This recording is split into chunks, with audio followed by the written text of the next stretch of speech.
പണ്ട് കാലത്തൊക്കെ പ്രായമുള്ളവർക്കറിയാം, കാരണവന്മാരും ചുമതലപ്പെട്ടവരും പോയി കണ്ട് ആലോചിച്ച് ഉറപ്പിച്ച് വരിക.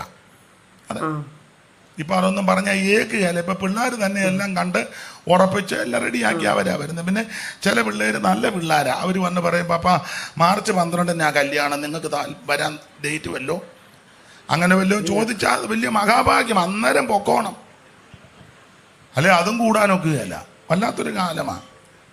ഞങ്ങളുടെ കുന്നുപറമ്പിലെ കൊച്ചമ്മേനോട് പറഞ്ഞ് വർത്തമാനം പറഞ്ഞു കൊടുത്തി അമ്മച്ചി പറയും, എൻ്റെ പാസ്റ്ററെ, ഈ മനുഷ്യൻ്റെ കല്യാണത്തിൻ്റെ സമയത്ത് പോലും ഞാൻ ഇങ്ങനെയുടെ മുഖം കണ്ടിട്ടില്ല. അന്നൊന്നും നോക്കാനൊക്കത്തില്ല, കാരണവന്മാരിക്കുമ്പോൾ പുള്ളിയുടെ മുഖത്തോട്ട് നോക്കിയിരുന്ന പഴയ കാലമാണ്. ഇപ്പം അതൊന്നും പറഞ്ഞ് നോക്കത്തില്ല. അത് നിങ്ങൾ പറയും അയാളിപ്പോൾ 100 കൊല്ലം പുറകെ കിടക്കാൻ ദായിയാക്ക് വിവരമില്ലെന്നീ പറയുന്നെന്ന്. പക്ഷേ അന്ന് ഇത്രയും ഡൈവേഴ്സ് കേസും ഇല്ലായിരുന്നു.